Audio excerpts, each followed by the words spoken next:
السلام علیکم ورحمت الله وبرکاته. محترمو مسلمانانو ورونو، دغه دوه خبرې هیڅکله هم مه کوئ. له دغه دوه خبرو څخه او یا د دغه دوه خبرو مفهوم لرونکي عادت څخه همیشه ځان وساتئ، ځکه دغه دوه خبرې د انسان لپاره دښمنې دي او د انسان د آینده تباه کوونکي دي، د انسان د پرمختګ نیونکي دي. هیڅ انسان پرمختګ ته او هیڅ انسان د آینده جوړولو ته نه پرېږدي. او که کوم ملګري مو کوم دوست مو درته دغه دوه خبرې کولې، نو د هغه د ملګرتۍ څخه هم لاس واخلئ. هېڅکله د هغه چا سره ملګرتیا مه کوئ چې د دغه دوه خبرو فکر لري او یا دغه دوه خبرې تاسو ته بار بار کوي. هغه دوه خبرې دا دي چې یو دا چې یو څوک تاسو ته وایي او یا تاسو ته په خوله دا خبره راځي چې وخت ډیر دی، او دویمه خبره دا چې وخت تیر دی. ځکه دا دوې خبرې د موږ او تاسو د ابدي دشمن هغه دشمن خبرې دي چې هغه الله جل جلاله موږ او تاسو ته بار بار په قرآن کریم کې وایي چې دا د تاسو ابدي ازلي دشمن دی چې هغه شیطان دی. شیطان د انسان د آینده تباه کوونکی دی. تر هغې پورې انسان نه پرېږدي تر څو چې په دې پوخ یقین نه وي شوی چې دغه انسان مې د جهنم مستحق او په جهنم کې خپل ملګری وګرځوه. تر هغې پورې شیطان درته دغه دوه خبرې کوي.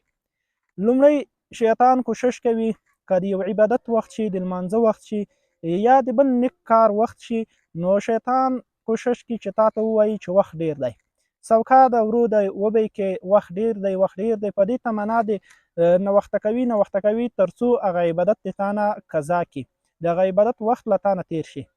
اما که چیرته تا هڅه او کوشش وکړه او د شیطان مقابله دې وکړه او بیا هم د عبادت نه تا ځان خلاص ونه بولو، بلکې کوشش دې وکړو چې د عبادت ته ځان تیار کړې او د عبادت وکړې، نو بیا شیطان چې کله ته روان شي د جومات طرف ته یا د عبادت ځای طرف ته یو عبادت ته پورته شي، نو بیا شیطان درته وایي چې اوس وخت تیر دی، ناوخته دی، بیړه وکړه، زر یې وکړه چې هسې ځان خلاص کړي د دې عبادت نه، مثلا د لمانځه نه هسې ځان خلاص کړي ځکه وخت تیر دی چې بیا ناوخته دی.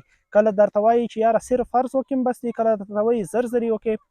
نو دا خو د عبادت په باره کې شو.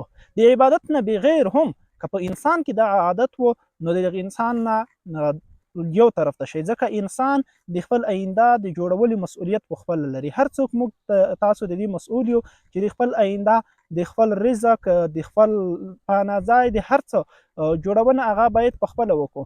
نو که په موږ او تاسو کې دا عادت و چې وخت ډیر دی وخت ډیر دی، نو هېڅکله به خپله آینده جوړه نه کړو. او که یو ملګري موږ تاسو ته بار بار دا ویل چې وخت ډیر دی وخت ډیر دی، نو دا پوه شه چې زما او ستا دشمن دی. او یا کله چې مو یو کار شروع کړه، نو بیا راته وایي چې وخت تیر دی. نبی علیه الصلاة والسلام فرمایي وایي دوه نعمتونه دي د الله جل جلاله په انسانانو باندې، خو لیکن په دغه دوی نعمتونو کې ډېرو خلکو تاوان کړی دی، یو صحت بل فراغت. نو ډیر خلک چې هغه په صحت کې وي، نو بیا هغه د دنیا کار او یا عبادت هغه پرېږدي، بلکې وایي راځه چکر ووهه، راځه وکړه او دا وکړه، د دنیا په خواهشاتو باندې سر شي. ځکه چې په صحت کې وي چکر وهلی شي، تګ کولی شي، مزل کولی شي، هر څه چې وغواړي هغه کولی شي صحت کې وي. خو لیکن کله چې صحت له لاسه ورکړي، بیا د عبادت توان یې د وسه وتلی وي، عبادت نشي کولی، نو بیا هلته کوشش کوي چې اوس عبادت وکړو، نو هلته بیا عبادت پیدا نه کوي. او بل فراغت، د فراغت نه مراد وخت دی، چې وخت انسان سره وي نو د وخت نه سالمه استفاده ونه کوي، نو دا یو لوی نعمت دی. نبي علیه السلام فرمایي ډېر خلکو په دې کې تاوان کړی دی.